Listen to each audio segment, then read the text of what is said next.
بنرحب بحضراتكم مرة تانية، والفقرة دي عن الفن التشكيلي، وضيفي في هذه الفقرة الفنان أحمد بيومي اللي عامل حالة كده مختلفة، بيرسم الطبيعة الصامتة مصاحب ليها الموسيقى. وأتصور إن الجمهور العادي في معرضه الأخير شاهدوا ده وشافوا حالة مختلفة. اسمحوا لنا نرحب بيه ونتعرف عليه أكتر، لأنه فنان من الفنانين الكبار في مصر وحد من خريجي كلية الفنون الجميلة. أهلا بحضرتك يا فندم. أهلا بحضرتك، صباح الخير، وأشكرك للتقديمة الجميلة دي. لو بدأنا بالمعرض بتاع حضرتك، استوحيت الفكرة إزاي؟ يعني ليه قررت ترسم الطبيعة الصامتة وتستمع للموسيقى؟ إيه الحالة الإنسانية اللي عايز توصلها للمتلقي؟ هو الحقيقة يعني هي التجربة في حد ذاتها مش جديدة. جميل. ولكن يمكن في مجتمعنا جديد. هي يمكن ما بتبقى لايف جديدة. لكن هي بالنسبة للساقية نفسها اللي هي وجهت لي الدعوة، عملتها أكثر من مرة. جميل. والحالة الطربية للفنان عموما التشكيلي مهمة جدا، بالذات لما يكون عايز يعمل حالة طربية بصرية في أعماله. فأنا الحقيقة الموسيقى دائما بتبقى مصاحبة ليا في أعمالي يعني التشكيلية وأنا بعملها. ولكن نيجي للب الموضوع، وهو التجربة نفسها في حد ذاتها، ان انا جايب تكوين من الطبيعة الصامتة. وهنا عشان برضو المشاهدين ياخدوا فكرة عن الموضوع، الطبيعة الصامتة هي مكونات من الطبيعة ولكن لا تتحرك، يعني عشان كده بنقول عليها طبيعة صامتة يعني بالمعنى الدارج.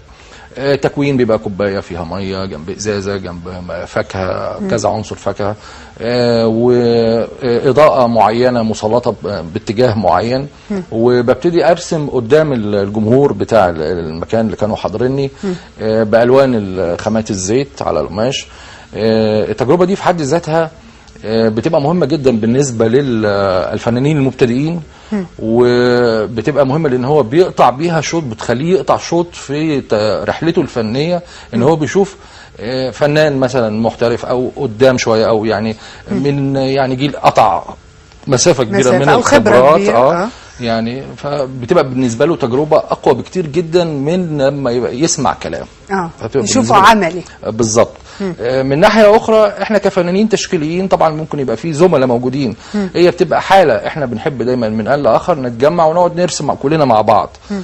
دي بتبقى حاله مهمه جدا لينا كفنانين تشكيليين. مش لازم احنا يعني احنا طبعا بنستفيد كلنا من بعض، ولكن هي بتبقى حاله مهمه جدا لينا اللي تعمل زي عمليه شحن نفسي فني. جميل. انا هاخد حضرتك من البدايه. التخصص الدقيق هو ديكور. ديكور السينما والمسرح. جميل. لكن حضرتك ما اكتفيتش بهذا القدر في عمل الفن التشكيلي، يعني ما اشتغلتش بس في التصميم الديكور سواء داخلي او خارجي، لا كمان اشتغلت في افلام قصيره، يعني تنوعت في فنك. ايه السر ورا ده؟ هو الفنان الحقيقه عموما اي فنان هتلاقي حضرتك شامل وجامع من حاجات كتير. يعني انا وانا في الكليه الحقيقه انا كنت برسم، يعني كنت بشتغل في نفس الوقت كنت فيه في الكليه بدرس. وكنت بحضر كل العملي، ولكن النظري اغلبه ما كنتش بحضره لان كنت بشتغل. وكنت بشتغل في وكالات اعلانات رسام، ورسام تحديدا اعلانات تلفزيون. جميل. واما اتخرجت من الكليه لقيت نفسي عايز اتعلم الرسوم المتحركه من حبي فيها، رغم ان الكليه فيها قسم رسوم متحركه. بس ما كانش عندي وقت ان انا يعني في الكليه انا كنت مشغول بالكليه والشغل، ما كانش عندي وقت. لكن لما اتخرجت لقيت نفسي عندي وقت ان انا ممكن يعني اقتطع جزء من وقتي يعني، واقدر ادرس الرسوم المتحركه بشكل متخصص. على التوازي يمكن رسمت كتب اطفال كتير، كتب في الدراسيه كتير. انا هجيلك في ده لان حضرتك يعني حسب المعرفه يعني 40 كتاب او اكتر من 40 كتاب للاطفال. هكلمك عن ده، لكن التنوع الاول، خلينا في جزئيه التنوع وانتقالك من الديكور للرسوم المتحركه للافلام القصيره. وحضرتك كنت بتحكي لي عن ده. هي يعني هي الفنان زي ما بقول لحضرتك، فنان بيبقى شامل، واحساسه بالجمال واحساسه بان هو بالنهم، بان هو عايز يدرس كل حاجه. على فكره التنوع ده هتلاقيه في كل الفنانين، في اغلب الفنانين الحقيقه. بتلاقيه ببقى انا برضو بعمل نحت. يمكن ناس كتير ما تعرفش الموضوع ده، انا بعمل نحت. ما اعرفش النحت. لا النحت ما فيش فنان تشكيلي ما بيعملش نحت. الحقيقه ان كمان انا يعني يمكن اكون هتحيز لكليه فنون جميله، لان احنا صورنا بلاش تحيز فيها عشان لان في تربيه نوعيه اكيد في كليات طبعا، تربيه فنيه وفنون تطبيقيه بتخرج قامات جميله طبعا، وفي منهم بتخرج طبعا كتير قوي من الفنانين الجمال. لكن يمكن هي يعني بتخرج نوع كده او نوع من الفنانين فعلا عنده قدرات متنوعه، عنده امكانيه ان هو يبدع في اي مجال. يمكن لانه كنتوا بتدرسوا بشكل اعمق الفن اكتر، يعني مش عارفه انا تصوري سليم. طيب هقول لحضرتك حاجه، يعني نقول ان مثلا انا هتكلم على تجربتي الشخصيه. يمكن قربنا من لب الموضوع اكثر شويه. يعني يمكن في فنون جميله انا يعني كنت ديكور سينما، كنا بنتعامل مع الضوء واللون، والضوء واللون والكادر.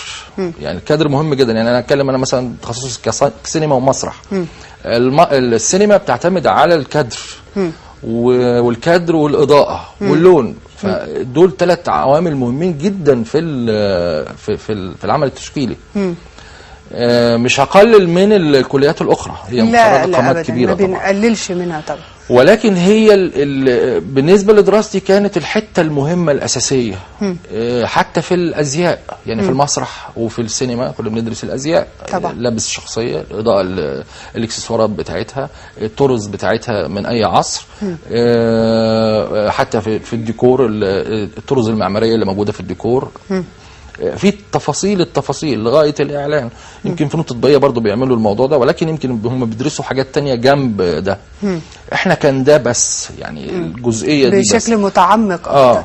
40 كتاب للطفل كان مصمم ومنفذ كمان حملات اعلانيه كتيره.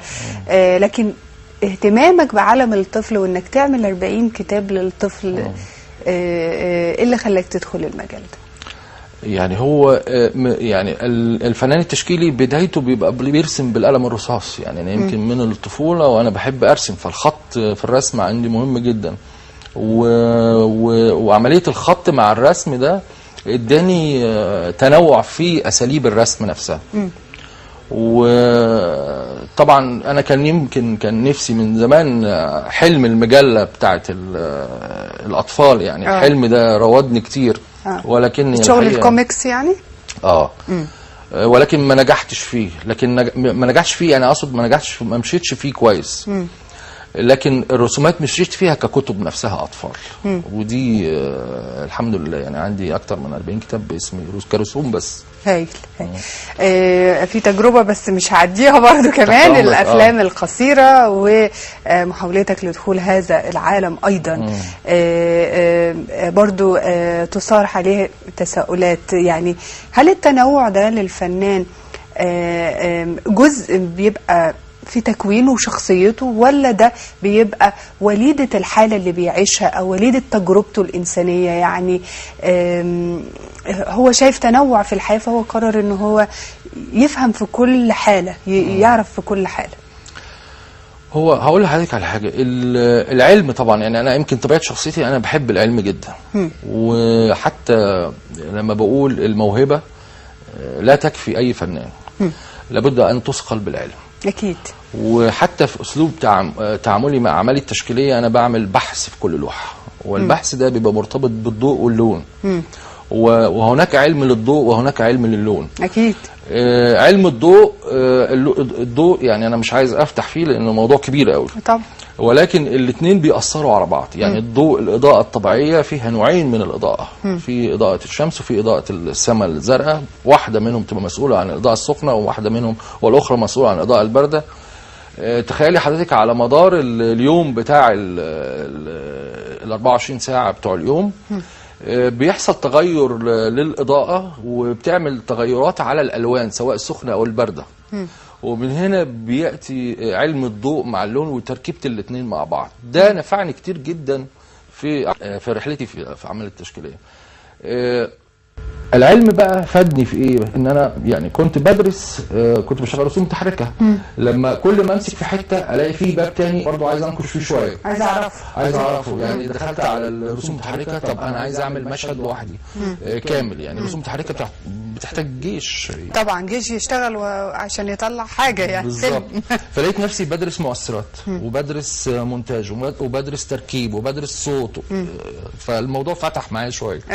ففي الاخر كانت المحصله ان بقى عندي خبره كامله، خبرات متعدده في موضوع معين اهلتني ان انا بسهوله اقدر اعمل اي حاجه. يعني الافلام القصيره دي يعني لكن حصلت على اي جوائز من الافلام القصيره؟ لا، لاني برضو يعني انا مش ما اقدرش اقول على نفسي انا محترف، ولكن انا مشيت في السكه وخدت منها ما ينفعني، الخبره اللي انا محتاجها في الحياه اعمل بيها الحاجات اللي انا عايزها. انا باخد حضرتك للشق ده ليه؟ لان دايما الشباب متصور ان انا محاولة معرفتي الاشياء المحيطة بفني او بشيء بيؤدي لحالة من التشتت، ودي فكرة خاطئة جدا، لان اتصور ان كلها بتصب في اتجاه الفن. يعني اذا انت فنان حقيقي هتحاول تعرف كل الحاجات عشان تعلي من الفن بتاعك او تضيف له. يعني اتصور لا، هو كلام حضرتك مظبوط 100%، ودي حتة مهمة قوي. يعني انا مثلا الالوان مثلا، يعني انا عشان اوصل لمرحله معينه في فهم الالوان والنضج معاها كان فادني قوي العلوم اللي انا قريت فيها. يعني انا قريت في علم الضوء والليزر والالوان وضوء النهار الطبيعي. لما فتحت شويه في الطبيعه، علم الطبيعه، يعني ما هي الضوء ده علم طبيعه اكيد. ده لو حضرتك اتكلمت اي حد بتاع علم طبيعه، علم طبيعه، هيقول لحضرتك ان الضوء ده فيه حاجه اسمها باند ويدز للالوان، ويف لينس في الكيمياء يقول لك في حاجه اسمها ويف لينس، سواء للضوء او حتى العناصر الطبيعيه. يعني في عناصر طبيعيه اللي هي خامات يعني الطبيعيه، لما تضربيها بليزر مثلا تطلع ضوء بويف لينس معين، ضوء هيطلع ضوء بويف لينس معين. الويف لينس المعين ده بيبقى مخصوص بالماده دي. عموما يعني الباند بتاع الالوان عامل زي الباند بتاع الويف لينس الكبير. نقول مثلا من الاسود للابيض مثلا كمثلا كمان. لكن تحليل الضوء عموما لو قلنا من الالوان البارده للالوان السخنه، بند كبير وعدد كبير قوي من الالوان. انا ساعات مثلا لما باجي اشتغل في لوحه بختار بند معين من ضمن البند الكبير ده، اقول انا هعمل في اللوحه بالبند ده من الالوان. علم اللون داخل فيه ازرق، بدايه الالوان كلها، اساس الالوان داخل هو الازرق. بالنسبه للفنون التشكيليه داخل فيها الالوان الاساسيه، بتبدا بالازرق والاصفر والاحمر. خلط الثلاثه مع بعض بيديني برتقاني وبنفسجي واخضر.